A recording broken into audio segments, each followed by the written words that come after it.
حي على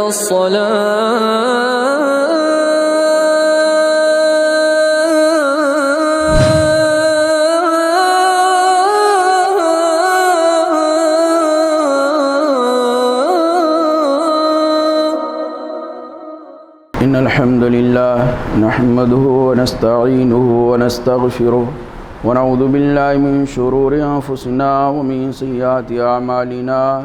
من يهده الله فلا مضل له ومن يضلل فلا هادي له وأشهد أن لا إله إلا الله وحده لا شريك له وأشهد أن محمدا عبده ورسوله أما بعد فإن خير الحديث كتاب الله وخير الهدي هدي محمد صلى الله عليه وسلم وشر الأمور محدثاتها وكل محدثة بدعة وكل بدعة ضلالة وكل ضلالة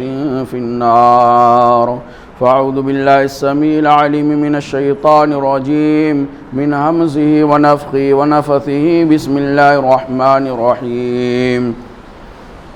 يا أيها الذين آمنوا اتقوا الله حق تقاته ولا تموتن إلا وأنتم مسلمون يا أيها الناس اتقوا ربكم الذي خلقكم من نفس واحدة وخلق منها زوجها وبث منهما رجالا كثيرا ونساء واتقوا الله الذي تساءلون به والأرحام إن الله كان عليكم رقيبا يا أيها الذين آمنوا اتقوا الله وقولوا قولا سديدا يصلح لكم أعمالكم ويغفر لكم ذنوبكم ومن يطع الله ورسوله فقد فاز فوزا عظيما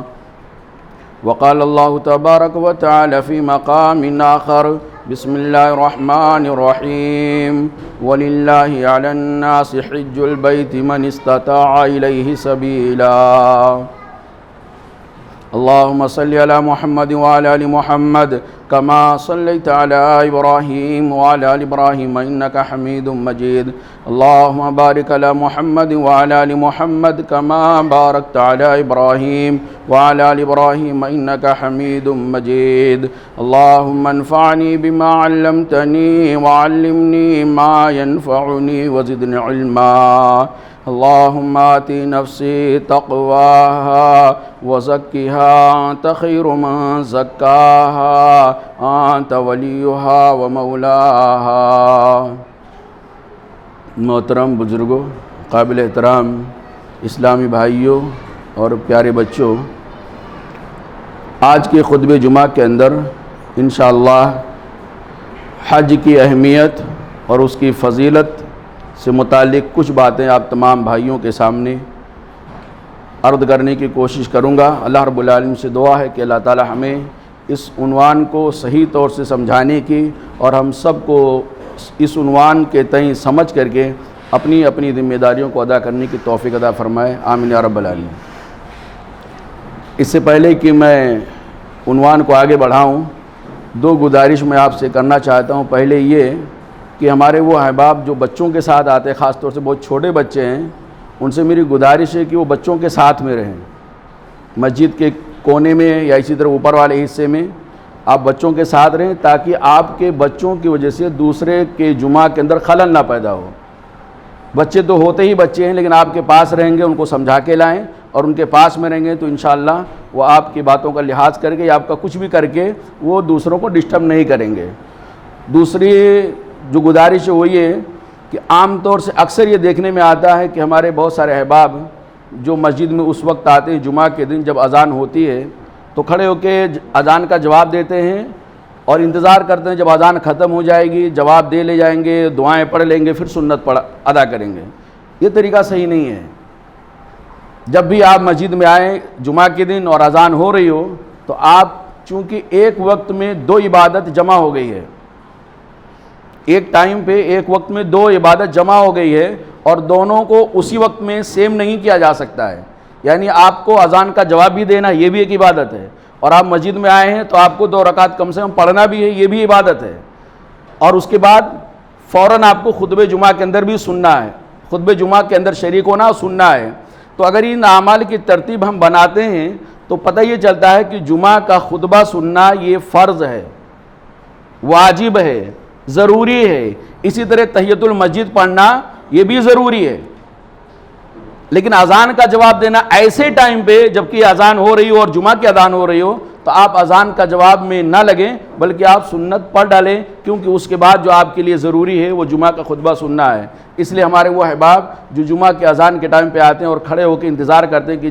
اذان ختم ہو تو سنت پڑھیں، یہ طریقہ غلط ہے۔ آتے ہی آپ سب سے پہلے 2 رکعت سنت پڑھ لیں، اور اگر اللہ تعالی ہم سب کو توفیق دے کہ اذان سے پہلے آئیں تاکہ دونوں ایک ساتھ ہو جائے، یعنی سنت بھی پڑھ لیں اور اذان کا جواب دے کر بھی ثواب کما لیں۔ اللہ تعالیٰ ہم اس کی توفیق دے۔ میرے بھائیو، آپ سوچتے ہوں گے کہ یہ عنوان حج کی اہمیت اور اس کی فضیلت کیوں منتخب میں نے کیا، تو سبب جاننا ضروری ہے کہ آخر اس عنوان کی ضرورت کیوں پڑی۔ سب سے پہلی بات تو یہ کہ یہ اشہر الحج چل رہا ہے، حج کے مہینے چل رہے ہیں، اس لیے اس مہینے میں جب حج لوگ کرنے کے لیے تیاریاں کرتے ہیں یا حج پہ جاتے ہیں تو حج کے مہینے میں حج کے متعلق ہی باتیں ہونی چاہیے۔ یہ وقت اور حالات کے اعتبار سے بہت زیادہ ضروری ہوتا ہے۔ اس عنوان کو منتخب کرنے کی دوسری وجہ یہ ہے کہ ہمارے سماج کے اندر کچھ ایسے احباب ہیں، ہمارے کچھ ایسے بھائی ہیں، ہر سماج کے اندر ملیں گے، جن کے اوپر حج فرض ہو گیا ہے، لیکن ان میں سے کچھ ایسے ہیں جو سوچتے ہیں ٹھیک ہے حج کریں گے لیکن تھوڑا سا ڈیلے کرتے ہیں، کچھ نہ کچھ عذر، جو عذر نہیں بنتا ہے شریعت کی نظر میں، جو حج کے اندر رکاوٹ کا سبب نہیں بنتا ہے، لوگ اس کو بھی رکاوٹ کا سبب بنا کے بیٹھے ہیں۔ تو کچھ لوگ ایسے ہیں جن کے اوپر حج فرض ہو گیا ہے، سوچتے ہیں کروں گا لیکن آج نہیں، اگلے سال، اس کے بعد پھر اور ان کی پلاننگ ہوتی ہے۔ ابھی تو بچہ 10ویں کیا ہے، 12ویں کر لے گا، ابھی تو ایک بیٹی کی شادی، دوسری بیٹی کی شادی ہو جائے گی، ابھی تو ایک گھر خریدا ہوں، ابھی دوسرا لے لوں گا، اس کے بعد پھر سورس آف انکم یعنی آمدنی کا کوئی ذریعہ مضبوط ہو جائے گا تاکہ وہاں سے آنے کے بعد ہم کو زیادہ پرابلم نہ جھیلنا پڑے۔ یہ سب کرنے میں لگ جاتا ہے آدمی، جبکہ اس کے اوپر اگر استطاعت ہو گیا ہے، صحت بحال ہے اور اس کے پاس اتنا ہے کہ خانہ کعبہ جا سکتا ہو، واپس آ سکتا ہو، لوگوں کے یعنی نان و نفقہ کی ذمہ داری ادا کر سکتا ہو، تو اس کے لیے حج کے اندر ڈیلے کرنا جائز اور درست نہیں ہے۔ اور اس عنوان کو منتخب کرنے کی وجہ یہ بھی ہے کہ ہمارے وہ بھائی جن کے اوپر حج فرض ہو گیا ہے لیکن ان کو فیل ہی نہیں ہو رہا ہے، ان کو احساس بھی نہیں ہو رہا ہے۔ کچھ ایسے علاقے ہیں، کچھ ایسے سماج ہیں جہاں کے لوگ یہ سوچ کر کے بیٹھے ہیں 50 سے پہلے تو جانے کا نہیں، 50 سال سے پہلے نہیں جانے کا، اور اسی لیے آپ حج میں جائیں گے تو آپ کو دکھائی دیں گے عمر دراز لوگ، یعنی 50 کے اوپر، 50، 55، 60 کے لوگ اس علاقے کے زیادہ ہوں گے جہاں پر یہ تھیوری ہے کہ آخر میں جائیں گے، حج کر کے آئیں گے، پورا بیڑا پار ہو جائے گا۔ تو بہرحال ان کے لیے بھی اس عنوان کے اندر انشاءاللہ عبرت ہوگی۔ اللہ رب العالمین سے دعا ہے کہ اللہ تعالی ہم تمام بھائیوں کو حج بیت اللہ کی سعادت نصیب فرمائے۔ اللہ تعالیٰ جو لوگ کر چکے ہیں اللہ تعالیٰ ان کو دوبارہ پھر اپنے دربار میں بلائے اور اللہ تعالیٰ ان کو حج مبرور کی توفیق عطا فرمائے۔ حج کس کو کہتے ہیں؟ حج کا معنی کیا ہے؟ عربی لغت کے اندر حج یحج المکان کا مطلب یہ ہوتا ہے کسی جگہ کا ارادہ کرنا۔ ڈکشنری میں لغت کی کتابوں کے اندر اگر آپ حج کا معنی دیکھنے جائیں گے تو وہاں آپ کو ملے گا کہ کسی جگہ پر جانے کا ارادہ کرنا، کسی جگہ پہ جانے کا قصد کرنا۔ شریعت کے اندر حج کہتے ہیں مخصوص اعمال کی ادائیگی کے لیے مسجد حرم کا قصد کرنا، مسجد حرم جانے کا ارادہ کرنا، مکہ جانے کا ارادہ کرنا مخصوص اعمال کی ادائیگی کی نیت سے۔ یہی وہ تعریف ہے جس تعریف کو محدثین نے، فقہا نے اور علماء دین نے کیا ہے۔ بڑی جامع تعریف ہے۔ اس تعریف کے اندر یا اس میننگ کے اندر 2 چیزیں بہت بنیادی ہیں۔ پہلی ہے کہ مخصوص اعمال کی ادائیگی کی نیت ہو، یعنی اگر کوئی آدمی مکہ جاتا ہے لیکن اس کی نیت مخصوص اعمال، اسپیشل چند اعمال کی ادائیگی کی نیت نہیں ہے، بلکہ وہ چلا جاتا رہا جاب کرنے کے لیے، گیا ہے نوکری کرنے کے لیے، گیا ہے ریال کمانے کے لیے، بزنس کرنے کے لیے، کاروبار کرنے کے لیے، نیت ان اعمال کی ادائیگی کی نہیں بلکہ اور اس کے علاوہ بھی دنیاوی کوئی مقصد ہو، تو ایسے آدمی کا وہاں جانا یہ حج نہیں کہلائے گا۔ اس آدمی کا وہاں جانا یہ حج نہیں کہلائے گا۔ اور دوسری چیز یہ کہ یہ اعمال جو مخصوص اعمال ہے وہ مکہ کے اندر کیے جائیں گے۔ اس کا مطلب یہ ہوا کہ اگر کوئی آدمی بہت دیندار ہو، متقی پرہیزگار ہو، دیکھنے میں اللہ والا ہو، شریعت کا پابند دکھتا ہو، وضاقتہ دینداروں والا ہو، یہ آدمی اگر مکہ کو چھوڑ کر کے ان مخصوص اعمال کو انجام دینے کے لیے کہیں اور دوسری جگہ چلا جاتا ہے، طواف کرنے کے لیے، سعی کرنے کے لیے، قیام کرنے کے لیے، رمے جمرات کرنے کے لیے، اگر کہیں اور دوسری جگہ چلا جاتا ہے، دوسری جگہ سے میری مراد مدینہ ہے، اگر مدینہ بھی چلا جاتا ہے، قبلہ اول بیت المقدس چلا جاتا ہے، یا دنیا کے اور کوئی پاکیزہ جگہ چلا جاتا ہے مکہ کو چھوڑ کر کے، اور وہ انجام جو ایک حاجی مکہ میں جا کے انجام دیتا ہے وہی اعمال مکہ کے علاوہ مدینہ میں چلا جاتا ہے ادا کرنے کے لیے، بیت المقدس چلا جاتا ہے ادا کرنے کے لیے، یا اور کوئی پاکیزہ جگہ وہاں چلا جاتا ہے، تو ایک بار نہیں، 2 بار نہیں، 7 بار، 10 بار نہیں، 14 بار نہیں، بلکہ پوری زندگی وہیں ڈیرا ڈال دے اور وہ پوری زندگی وہ اعمال کرتا رہے، تو اس آدمی کا حج نہیں ہوگا۔ حج کے لیے 2 بنیادی شرطیں یا حج کی تعریف کے اندر 2 اہم باتیں، ایک یہ کہ مخصوص اعمال کو انجام دینے کی نیت ہو، اور یہ انجام کہاں دینا ہے، ان مخصوص اعمال کو کہاں ادا کرنا ہے، مکہ کے اندر، یعنی مکہ اور اس کے اطراف کے اندر۔ اگر آدمی ان کو چھوڑ کر کے کہیں اور چلا جاتا ہے ان اعمال کو انجام دینے کے لیے تو اس کا حج نہیں کہلاتا ہے۔ تو یہ حج کی تعریف اور اس کی تھوڑی سی تشریح ہوئی میرے بھائیوں۔ حج کہ اسلام میں کیا اہمیت ہے، اسلام نے حج کو کیا مقام و مرتبہ دیا ہے، اسلام کے اندر اس کا درجہ کیا ہے، کتنی اہم ترین عبادت اسلام نے حج کو قرار دیا ہے۔ پیارے نبی صلی اللہ علیہ وسلم کی بہت مشہور روایت ہے، بچوں کو یاد ہوتی ہے، اگر دینداروں کا گھرانہ ہے تو اللہ کے رسول صلی اللہ علیہ وسلم کہتے ہیں بنی الاسلام علی 5۔ اسلام کس کا نام ہے؟ اسلام کہتے ہیں داڑھی میں اسلام ہے، اسلام میں داڑھی ہے، حجاب اسلام میں، یا اسلام میں حجاب ہے، یہ سب چیزیں گوئیاں جو کی جا رہی ہیں، اللہ کے رسول صلی اللہ علیہ وسلم کہہ رہے ہیں بنی الاسلام علی 5۔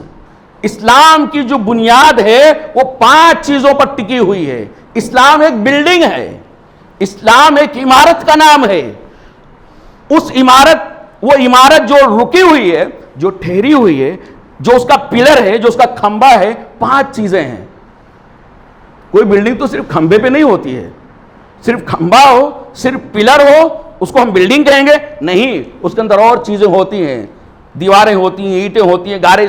گارے اور سیمنٹ ہوتے ہیں، نہ جانے کیا کیا چیزیں ہوتی ہیں، لیکن ان تمام چیزوں میں جو بنیادی مقام رکھتا ہے، جو بہت اہم کردار بلڈنگ کو سنبھالنے میں رکھتا ہے، وہ اس کا پلر ہوتا ہے، یہ اس کا کھمبا ہوتا ہے۔ تو اللہ کے رسول صلی اللہ علیہ وسلم کہتے ہیں اسلام ایک جو عمارت ہے اس کا جو ڈیپینڈ ہے، جس پر وہ اسلام کی عمارت بنائی گئی ہے، تعمیر کی گئی ہے، وہ 5 چیزیں ہیں۔ بنی الاسلام علی 5، شہادت اللہ الہ الا اللہ وان محمد رسول اللہ، شہادتین اقرار، اس بات کی دل سے گواہی دینا کہ اللہ کے علاوہ کوئی معبود نہیں، اللہ کے علاوہ کوئی عبادت کے لائق نہیں، محمد صلی اللہ علیہ وسلم اللہ کے رسول ہیں۔ وإقام الصلاۃ، اقرار شہادتین کے بعد، شہادتین کے اقرار کے بعد نماز پڑھنا، یہ اسلام کا کھمبا ہے۔ وإیتاء الزکوٰۃ، زکوٰۃ دینا، یہ بھی اسلام کا کھمبا ہے۔ والحج، اور حج کرنا، یہ اسلام کا کھمبا ہے۔ وصوم رمضان، اور رمضان کا روزہ رکھنا، یہ اسلام کا کھمبا ہے۔ یعنی آپ دیکھیں کہ اسلام نے حج کی اہمیت یہ بتایا ہے کہ اسی پر اسلام ٹکا ہوا ہے۔ اگر کوئی آدمی اس کا منکر ہو جائے تو وہ دائرہ اسلام سے نکل جاتا ہے۔ کوئی آدمی اگر ان پلرز، یعنی 5 پلرز آف اسلام، ان کا اگر منکر ہو جائے، انکار کر دے تو دائرہ اسلام سے نکل جاتا ہے، لیکن اگر سستی سے کرتا ہے تو بہت بڑا مجرم ہوتا ہے، گناہ کبیرہ کا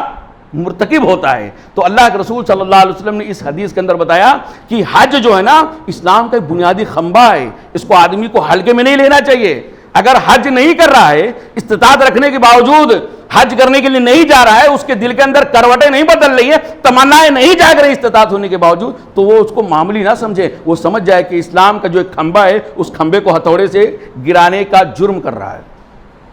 تو اسلام نے حج کو یعنی بنیادی یعنی پلر قرار دیا ہے۔ اسی طرح اللہ کے رسول صلی اللہ علیہ وسلم نے ایک اور حدیث کے اندر ارشاد فرمایا کہ حج جو ہے زندگی میں ایک بار ہر صاحب استطاعت پر فرض ہے، یعنی واجب ہے۔ اگر آدمی حج کا مستطیع ہو گیا، اتنی اس کے اندر کیپیسٹی، صلاحیت ہو گئی اس قدر وہ طاقت رکھ لیا کہ وہ حج کرنے کے لیے جا سکے اور نہیں گیا تو گویا وہ فرض کا تارک ہے، یعنی واجب کا تارک ہے، فرض عین اس کے اوپر ہو جاتا ہے۔ اللہ کے رسول صلی اللہ علیہ وسلم کے صحابی حضرت ابو ہریرہ رضی اللہ تعالیٰ بیان فرماتے ہیں کہ اللہ کے رسول صلی اللہ علیہ وسلم نے ایک مرتبہ خطبہ دیا، خطبنا رسول اللہ صلی اللہ علیہ وسلم، ایک مرتبہ اللہ کے رسول صلی اللہ علیہ وسلم نے خطبہ دیا اور ارشاد فرمایا خطبے کے اندر، ایھا الناس قد فرض اللہ علیکم الحج، اے لوگوں سنو، اللہ تعالیٰ نے تمہارے اوپر حج کو فرض قرار دیا ہے۔ یا ایھا الناس ان اللہ قد فرض اللہ علیکم الحج، اللہ تعالیٰ نے تمہارے اوپر حج کو فرض قرار دیا، فحجوا، تو خانہ کعبہ کا حج کرو۔ حج کی استطاعت رکھنے کے باوجود حج سے پیچھے مت ہٹو۔ اب دیکھیے صحابہ کرام کا جذبہ کیا تھا، صحابہ کرام کی تھیوری کیا تھی، حج فرض ہے نا تو ادا کرنا ہے۔ ایک صحابی کھڑے ہو گئے، کہ اللہ کے رسول صلی اللہ علیہ وسلم اکل عامین، ہر سال؟ آپ نے کہا کہ اے لوگوں تمہارے اوپر اللہ نے حج فرض قرار دیا ہے، تو کیا اللہ تعالیٰ نے جو حج فرض قرار دیا ہے، واجب قرار دیا، کیا ہر سال فرض ہے؟ تو آپ صلی اللہ علیہ وسلم خاموش رہتے ہیں۔ وہ صحابی سمجھتے ہیں شاید اللہ کے رسول صلی اللہ علیہ وسلم کے کانوں تک میری بات نہیں گئی، تو دوبارہ پھر کہتے ہیں اللہ کے رسول صلی اللہ علیہ وسلم کیا ہر سال حج کرنا فرض ہے؟ آپ صلی اللہ علیہ وسلم دوسری بار بھی خاموش رہے، بخاری کی روایت ہے۔ وہ صحابی ہوتے ہیں کچھ ایسے سماج کے اندر، جب سوال کیا جاتا ہے، کوئی فتویٰ پوچھتے ہیں تو سوچتے ہیں اس آدمی کا فتویٰ دینا، اس آدمی کے فتوے کا جواب دینا نقصان دہ ہے، لیکن وہ آدمی پیچھے پڑ جاتا ہے۔ تو اللہ کے رسول صلی اللہ علیہ وسلم سے اس صحابی نے تیسری بار کہا، اللہ کے رسول مجھے بتائیں کہ اللہ تعالیٰ نے ہمارے اوپر ہر سال حج کو فرض قرار دیا ہے؟ اللہ کے رسول صلی اللہ علیہ وسلم تیسری بار جب زبان اقدس کو حرکت دیتے ہیں تو آپ صلی اللہ علیہ وسلم کہتے ہیں لو قلت نعم لوجبت، تم بار بار جو سوال کر رہے ہو نا کہ ہر سال فرض ہے، کہ ہر سال فرض ہے، اگر میں ایک بار کہہ دیتا نعم ہاں لوجبت تو ہر سال فرض ہو جاتا۔ ایک بار میرے زبان رسالت کو حرکت دینے کی ضرورت تھی، ایک بار اگر میں بولتا تھا ہاں تو ہر سال فرض ہو جاتا۔ وَلَمَا اسْتَطَعْتُمْ، اور تم ہر سال حج نہیں کر سکتے، حج ہر سال تمہارے لیے حج کرنا یہ ممکن نہیں تھا۔ تو اللہ کے نبی صلی اللہ علیہ وسلم نے میرے بھائیو اس حدیث کے اندر یہ ارشاد فرمایا محمد رسول اللہ صلی اللہ علیہ وسلم نے کہ اللہ تعالیٰ نے صاحب استطاعت پر حج کو فرض قرار دیا ہے، کوئی سنت نہیں ہے، کوئی مباح نہیں ہے، کر لو، زندگی میں ایک بار کرنا ہی کرنا ہے۔ اللہ کے رسول صلی اللہ علیہ وسلم نے ابو داؤد کی ایک دوسری روایت کے اندر ارشاد فرماتے ہیں، حضرت اقرع بن حابس رضی اللہ تعالیٰ عنہ کہتے ہیں کہ میں نے اللہ کے نبی صلی اللہ علیہ وسلم سے پوچھا کہ اے اللہ کے رسول صلی اللہ علیہ وسلم الحج فی کل سنۃ او مرۃ واحدۃ، اللہ کے رسول صلی اللہ علیہ وسلم کیا حج ہر سال کرنا فرض ہے یا زندگی میں ایک بار کرنا فرض ہے؟ ہر سال فرض ہے یا زندگی میں ایک بار فرض ہے؟ تو آپ صلی اللہ علیہ وسلم نے کہا بل نہیں بلکہ مرۃ واحدۃ، زندگی میں ایک بار تمہارے اوپر حج فرض ہوتا ہے۔ اگر آپ صاحب استطاعت ہو گئے ہیں، آپ کے اندر طاقت آ گئی ہے تو زندگی میں ایک بار آپ حج کر لیجئے۔ اب اس کے بعد اور وہ فرض ہے، اگر نہیں کرے زندگی میں ایک بار بھی اور صاحب استطاعت ہے تو گنہگار ہوں گے، لیکن اگر آپ کے پاس استطاعت ہے ایک بار کے بعد دوبارہ کرتے ہیں، تیبارہ کرتے ہیں، اس کے بعد بھی کرتے ہیں، فمن زادہ فہو تطوع، جو آدمی ایک سے زیادہ مرتبہ حج کرتا ہے وہ مستحب عمل کرتا ہے، وہ اشترا کرتا ہے، وہ زائد کرتا ہے، اس کے لیے گنجائش ہے، لیکن اگر دوبارہ نہیں کرے گا، تیسری بار نہیں کرے گا تو اس کے اوپر گناہ نہیں ہوگا۔ تو اس حدیث کے اندر بھی اللہ کے رسول صلی اللہ علیہ وسلم نے یہ صاف طور سے بتایا ہے کہ جو مالدار لوگ ہیں،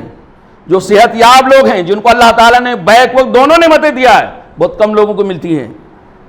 بہت کم لوگوں کو یہ نعمتیں یکبارگی ملتی ہیں، یعنی آدمی صحیح سالم بھی ہو، بیماریوں سے پاک بھی ہو، چلتا پھرتا بھی ہو، اور اللہ تعالیٰ نے اس کو مال بھی دیا ہو، دولت بھی دیا اللہ رب العالمین۔ کسی کو اللہ صحت دیتا ہے تو مال سے محروم ہو جاتا ہے، کسی کو اللہ نے مال دیا تو صحت سے محروم ہو جاتا ہے۔ اگر آپ کو اللہ نے دونوں نعمتیں یکبارگی دیا ہے تو آپ کے اوپر اللہ رب العالمین کا شکر ادا کرنا یہ واجب ہو جاتا ہے۔ اس کی شکل یہ ہے کہ آپ اللہ رب العالمین کے گھر جائیں اور اللہ رب العالمین کے لیے حج کریں، یہ اللہ رب العالمین کے ان دونوں نعمتوں کا شکریہ ادا کرنے کا سب سے بہترین طریقہ ہے۔ اس طرح میرے بھائیوں، حج اگر آدمی نہیں کرے گا، طاقت ہونے کے باوجود ٹال مٹول جو کرتا رہتا ہے، یہ بہت بری چیز ہے میرے بھائیوں، بہت ہی گھناؤنی چیز ہے، بہت یعنی انسان آخرت کے اعتبار سے بالکل کیئرلیس ہے، متساہل ہے، آخرت کے بارے میں اس کو کچھ فکر نہیں ہے، صرف دنیا بنانے میں لگا رہتا ہے۔ آج یہ ہو جائے گا، کل وہ ہو جائے گا، پرسوں وہ ہو جائے گا، پھر یہ ہو جائے گا، بڑا بیٹا کھڑا، دوسرا بیٹا کھڑا، پھر اس کے بعد بڑھاپے میں کہاں کرنا ہے کیا؟ بڑھاپے میں حج کر کے آئیں گے اور نماز پڑھنے لگ جائیں گے، کیونکہ جوانی میں تو نماز پڑھنا اور حج کر کے آئیں گے نماز نہیں پڑھیں گے تو لوگ کیا بولیں گے؟ جوانی میں تو داڑھی رکھنا مشکل ہے، بڑھاپے میں آئیں گے تو حج کر کے آ جائیں گے تو دیندار متقی پرہیزگار بن جائیں گے۔ لیکن اس کو، یہ بندے کو نہیں پتا ہوتا ہے، ہم کو اور آپ کو یہ نہیں پتا ہو جو اس طرح کے ٹال مٹول کرتے ہیں کہ پتہ نہیں بڑھاپا ہماری زندگی میں آئے گا بھی کہ ہم اپنی آنکھوں سے نوجوانوں کی لاش کو دیکھتے ہیں، ہم اپنے ہاتھوں سے نوجوانوں کے یعنی کو دفن کرتے ہیں، لیکن ہم کو یہ احساس نہیں ہوتا ہے کہ ہو سکتا ہے کل میری باری آ جائے۔ اس لیے میرے بھائیوں، نیکیوں کے اندر تاخیر کرنا یہ بالکل اللہ کے نیک بندوں کی صفت نہیں ہے۔ اللہ کے رسول اللہ رب العالمین نے بیان فرمایا کہ اگر کوئی آدمی استطاعت رکھنے کے باوجود، طاقت رکھنے کے باوجود حج نہیں کرتا تو اس کا جرم کیا ہے؟ وَلِلَّهِ عَلَى النَّاسِ حِجُّ الْبَيْتِ مَنِ اسْتَطَاعَ إِلَيْهِ سَبِيلًا۔ وَلِلَّهِ عَلَى النَّاسِ، اللہ رب العالمین کی رضا کے لیے، اللہ رب العالمین کی خوشنودی کے لیے لوگوں کے اوپر خانہ کعبہ کا حج کرنا یہ واجب ہے، فرض ہے۔ من استطاع الیہ سبیلا، اس آدمی کے لیے جو وہاں تک جانے کی استطاعت رکھتا ہو۔ اس استطاعت کے بہت سارے معنی ہیں، جن میں بنیادی طور سے سب سے پہلی بات یہ آتی ہے الزاد، یعنی آدمی کے پاس اتنا پیسہ ہونا چاہیے، آدمی کے پاس اتنا راستے کا خرچہ ہونا چاہیے کہ آرام سے جائے اور آرام سے چلا آئے، اور اس کے جو اہل خانہ، اس کی جو فیملی ہے، جن کے نان و نفقہ کی ذمہ داری، جن کے اخراجات کی ذمہ داری اس آدمی کے اوپر ہے، ان کے اخراجات کو بھی پورا کر لیتا ہے تو اس کے اوپر حج فرض ہو جاتا ہے۔ تو ایک زیادہ راہ ہونا، دوسری سواری کا انتظام ہونا۔ اس وقت سواری کے انتظام سے مراد میرے بھائیوں پیسہ ہے، پیسہ ہے تو سب کچھ ہے۔ تو اللہ کے رسول اللہ رب العالمین نے بیان فرمایا کہ اللہ کی رضا کے لیے لوگوں کے اوپر حج کرنا فرض ہے، ان لوگوں کے اوپر جو وہاں تک پہنچنے کی استطاعت رکھتے ہیں۔ ومن کفر، دیکھ لیں حج فرض ہو گیا پھر نہیں کرتا ہے تو اللہ تعالیٰ کو یہ کہنا چاہیے کہ اس نے نافرمانی کیا۔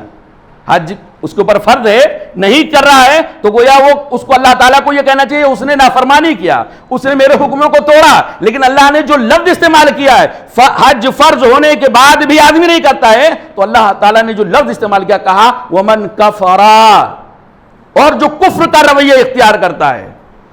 ومن کفر، اور جو کفر کا رویہ اختیار کرتا ہے تو اس کو معلوم ہو جانا چاہیے فإن اللہ غنی عن العالمین، کہ اللہ رب العالمین تمام چیزوں سے بے نیاز ہے، پوری کائنات سے بے نیاز ہے۔ تمہارے حج کا، تمہارے پیسے کا، تمہاری صحت کا اللہ محتاج۔ تم جیسے کہ ہزاروں لوگ حج کرنے جاؤ، لاکھوں لوگ حج کرنے، کوئی حج کرنے نہ جائے تو بھی اللہ تعالیٰ کو کسی کے حج کی ضرورت نہیں ہے۔ تو یہاں قابل غور جو نکتہ ہے، قابل غور جو بات ہے میرے بھائیو، یہ کہ حج کی استطاعت ہونے کے باوجود نہ کرنے والوں کے لیے اللہ تعالیٰ نے کفر کا لفظ استعمال کیا ہے۔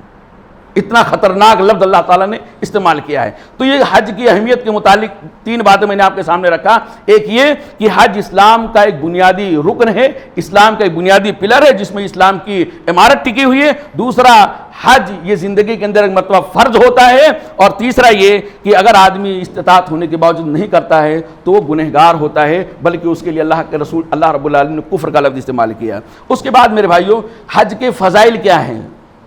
اس کی فضیلت کیا ہے، اگر آدمی حج کرتا ہے تو اس کو ملتا کیا ہے بدلے میں، یہ چیزیں اسلام میں حج کے جو فضائل ہیں، اس کے مناقب ہیں، اللہ کے رسول صلی اللہ علیہ وسلم نے اپنی حدیثوں کے اندر اور اللہ رب العالمین نے اپنی قرآن کے اندر اتنے سارے حج کے فضائل بیان کیے ہیں، اتنے سارے بیان کیے میرے بھائیوں، جو ہمارے پاس صحیح سندوں کے ساتھ محفوظ ہیں۔ نبی کریم صلی اللہ علیہ وسلم کی اتنی ساری حدیثیں حج کی فضیلت کے لیے ہیں کہ وہ صحیح سندوں کے ساتھ ہمارے پاس الحمدللہ محفوظ ہیں، اور ان صحیح سندوں سے ثابت شدہ حدیثوں کی وجہ سے ہمیں کسی اور کی کتاب کی، علم گلم کتاب کی، فضائل اعمال کی یا فضائل حج اور درود کی، ان سب کی ضرورت نہیں ہے۔ اتنے فضائل محمد رسول اللہ صلی اللہ علیہ وسلم بیان فرمائے میرے بھائیوں کہ اگر ہم اور آپ پڑھیں، ہم اور آپ اس کو غور سے سنیں، تو اگر ہمارے اور آپ کے سینے کے اندر ایمان کی چنگاری باقی ہے، بجھی نہیں ہے، راکھ نہیں ہوئی ہے، ایمان کی چنگاری اگر باقی ہے تو حج کے فضائل کو سن کر کے وہ جو چنگاری ایمان کے ہمارے سینے کے اندر موجود ہے وہ ایک دن شعلہ بن جائے گی، بنتے ہی وہ انسان کو اس بات پر مجبور کرے گی کہ جو بینک کے اندر رکھا ہے، جو تجوری کے اندر رکھا ہوا ہے، جو اتنے سارے مال و دولت کے انبار لگا کے رکھا ہے اس کو جلدی ادھر ادھر کرو اور اس کو فوراً ایمان کی وہ چنگاری انسان کو، ایمان کا وہ شعلہ انسان کو مجبور کرے گا فوراً فارم بھرو حج کرنے کے لیے، کیونکہ اب مجھ سے برداشت نہیں ہے کہ حج کے ان فضائل سے میں اپنے آپ کو محروم رکھوں۔ اتنے سارے فضائل میرے بھائیوں، لیکن اگر کسی کا ایمان کی چنگاری بجھی گئی ہے، راکھ ہو گئی ہے، اس کو فکر ہی نہیں ہے، تو بہرحال اس کے ایمان کو اللہ تعالیٰ خیر کرے۔ دیکھیے فضائل کیا ہیں حج کے، اللہ کے رسول صلی اللہ علیہ وسلم بیان فرماتے ہیں، آپ اسی سے اندازہ لگائیے کہ حج کی فضیلت کیا ہوگی۔ اللہ کے رسول صلی اللہ علیہ وسلم بیان فرماتے ہیں من خرج حاجا فمات، جو آدمی حج کرنے کے لیے نکلا، گھر سے نیت کیا، پورا جتنے انتظامات کرنے تھے سب انتظام کر کے گیا، اور وہاں پہنچنے سے پہلے اس کی وفات ہو گئی، وہاں پہنچنے سے پہلے اس کی وفات ہو گئی، کتب لہ اجر الحاج الی یوم القیامہ، تو اس کے نام اعمال میں اتنا ثواب لکھا جائے گا جتنا ثواب اس کے بھائیوں کو ملے گا جو اس کے ساتھ حج کرنے گئے تھے۔ جو لوگ حج کر چکے حاجی کہلا رہے ہیں سماج کے اندر، وہ آدمی جو حج کی نیت سے نکلا تھا، حج نہیں کیا، پھر بھی حج کا پورا ثواب اللہ تعالیٰ اس کو دے گا۔ آپ دیکھیں حج کی اہمیت کیا ہے، اس کی فضیلت کیا ہے کہ حج نہ کرنے کے باوجود بھی اللہ تعالیٰ اس کو حج کا پورا ثواب دیتا ہے۔ اگر راستے میں اس کا کام تمام ہو جاتا اللہ تعالیٰ اس کو اپنے پاس بلا لیتا ہے۔ وَمَنْ خَرَجَ مُعْتَمِرًا فَمَاتَ كُتِبَ لَهُ أَجْرُ الْمُعْتَمِرِ، اور اگر کوئی آدمی خانہ کعبہ کی عمرہ کرنے کی نیت سے نکلتا ہے اور راستے میں اس کی وفات ہو جاتی، آنے جانے کہیں بھی اس کی وفات ہو جاتی راستے میں، تو اللہ تعالیٰ اس کو عمرہ کرنے والوں کا ثواب پورا دے دیتا ہے۔ اللہ اکبر۔ جو نہیں کیا اس کو یہ ثواب، اور جو کرے گا، آئیے اللہ کے رسول صلی اللہ علیہ وسلم کے ایک حدیث، حضرت عمرو بن عاص رضی اللہ تعالیٰ عنہ کے ایمان لانے کا واقعہ بہت ہم نے سنا ہے۔ عمرو بن عاص رضی اللہ تعالیٰ عنہ اللہ کے رسول صلی اللہ علیہ وسلم کی خدمت میں پہنچے، بہت مختصر قصہ بتا رہا ہوں۔ اللہ کے رسول صلی اللہ علیہ وسلم آپ ہاتھ بڑھائیں، میں آپ کے ہاتھ پر ایمان لانا چاہتا ہوں۔ اللہ کے رسول نے ہاتھ بڑھایا، عمرو بن عاص نے اپنا ہاتھ کھینچ لیا۔ اللہ کے رسول صلی اللہ علیہ وسلم نے کہا یہ کیا، ہاتھ تم نے بڑھایا، ایمان لانے کا مطالبہ تم نے کیا، ہم نے ہاتھ بڑھایا اور تم اپنا ہاتھ کھینچ لیے بیعت کرنے کے لیے۔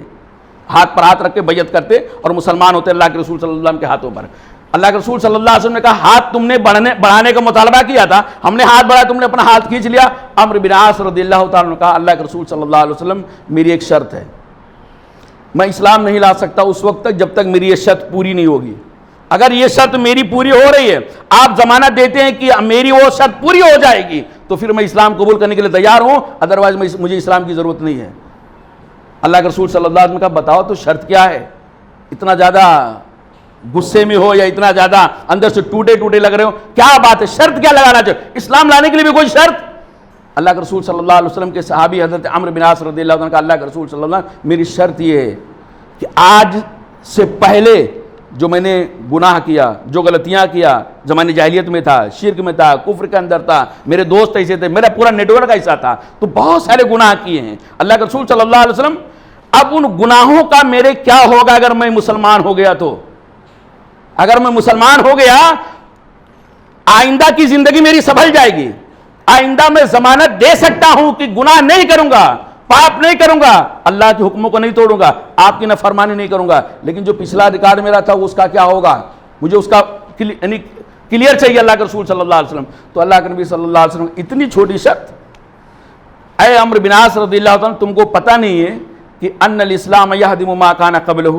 کہ اسلام لانے سے اسلام اپنے سے ما قبل گناہ کو مٹا دیتا ہے، یعنی اگر آدمی اسلام لے آتا ہے نا تو اسلام لانے سے پہلے جو اس نے گناہ کیا تھا زمانے جاہلیت میں، کفر میں، شرک، بڑے بڑے گناہ، شرک تک کیا ہوگا، اور بھی بڑا گناہ کوئی ہو سکتا تو اس نے بھی کیا ہوگا، اگر اسلام لاتا ہے تو اس کی نئی زندگی کا یہاں سے آغاز ہوتا ہے، اس کی زندگی کا پہلا دن یہ کاؤنٹ ہوتا ہے، اللہ کے یہاں اس کے پچھلے اعمال کا، اس کے پچھلے گناہوں کا حساب نہیں ہوگا۔ وَأَنَّ الْحَجَّ يَهْدِمُ مَا كَانَ قَبْلَهُ، اور اسی طرح حج آدمی اگر کر لیتا ہے، اللہ اکبر، حج کی فضیلت میں بیان کرنے لگا ہوں، لال پیلی علم گلم کتابوں سے نہیں، صحیح بخاری کی روایت سے، اللہ کے رسول صلی اللہ علیہ وسلم کہتے ہیں وَأَنَّ الْحَجَّ يَهْدِمُ مَا كَانَ قَبْلَهُ، اور حج اپنے سے پہلے تمام گناہوں کو ایسے ہی صاف کر دیتا ہے جیسے ماں کے پیٹ سے بندہ نکلتا ہے، بچہ نکلتا ہے تو گناہوں سے پاک صاف ہوتا ہے۔ اللہ اکبر، یہ حج کی فضیلت ہے، سارے گناہوں کو اللہ تعالیٰ معاف فرما دیتا ہے، صغائر کبائر سارے گناہوں کو، دوسرے علماء کرام نے اس کی تشریحات کی ہے کہ حقوق العباد کا معاملہ اس میں نہیں ہے، اس میں حقوق اللہ کا معاملہ ہے۔ اللہ کا حق اگر توڑا ہوگا، اللہ کے حق کے اندر ظلم کیا ہوگا تو اللہ اس کو معاف کر دے گا حج کی برکت سے۔ باقی حقوق العباد کا معاملہ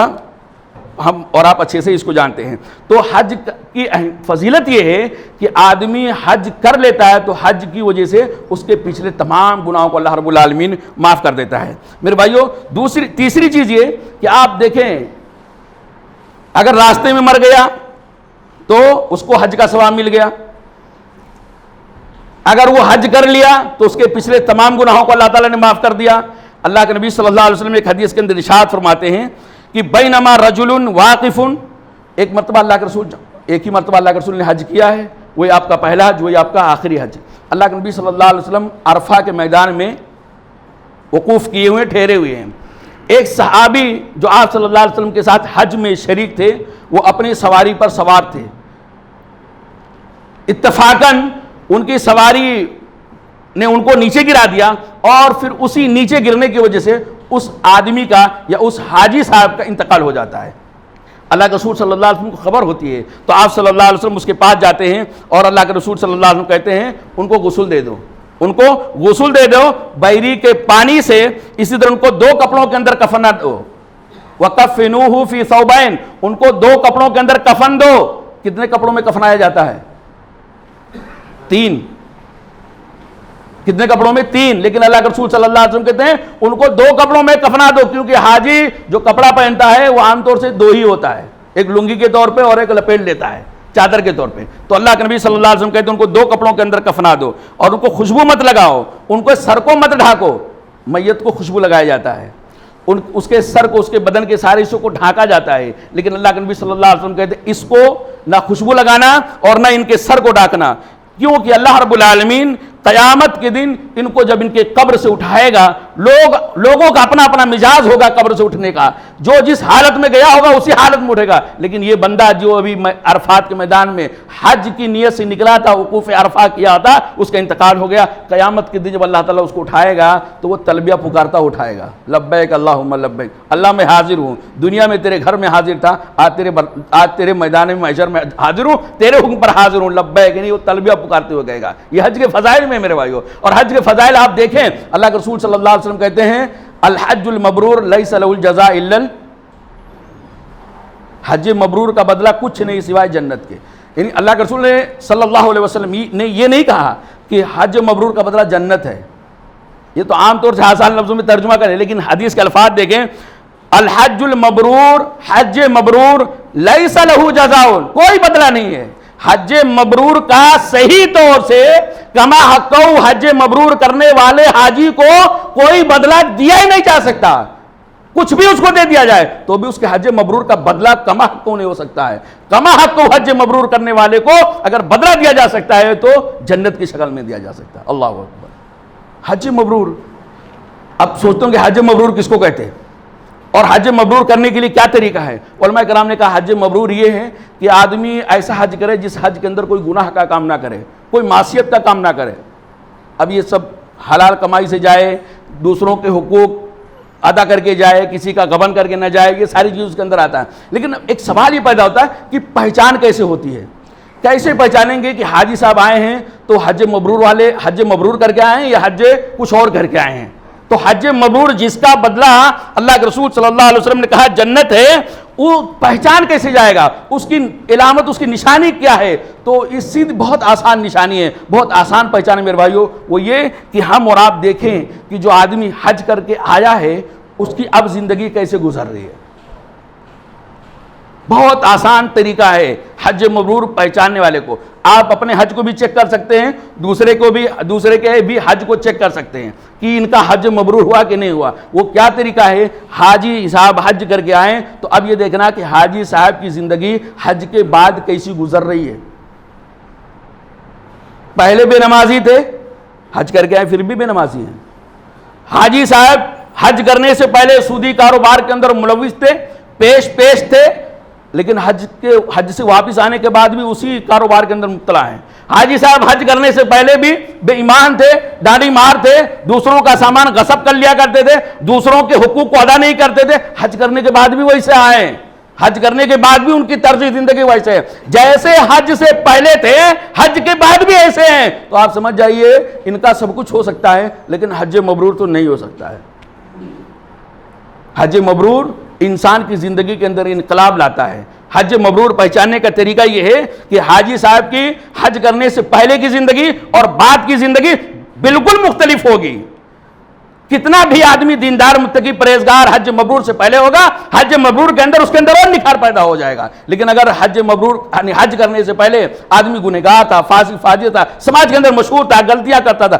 حج مبرور کرنے کے بعد اللہ تعالیٰ اس کو توفیق دے دیتا ہے، اپنی تمام غلطیوں سے وہ معافی تلافی کر لیتا ہے، چھوڑ دیتا ہے، حرام کاروبار کو چھوڑ دیتا ہے، دوسرے کے حقوق کو ادا کر دیتا ہے. یہ نہیں سوچتا ہے دوسرے کے حقوق کو دے دوں گا تو میرا کیا ہوگا، میرے بچوں کا کیا ہوگا. اس کو یہ فکر ہوتی ہے دوسرے کا حق میں لے لیا، نہیں دیا، نہیں پے کیا، نہیں واپس کیا تو قبر میں میرا کیا ہوگا. یہ حج مبرور کرنے والے کو اللہ تعالیٰ یہ توفیق دیتا ہے. تو یہ حج کی کچھ اہمیت اور اس کی فضیلت کے تعلق سے باتیں تھیں. اللہ رب العالمین سے دعا ہے کہ اللہ تعالیٰ ہم سب کو،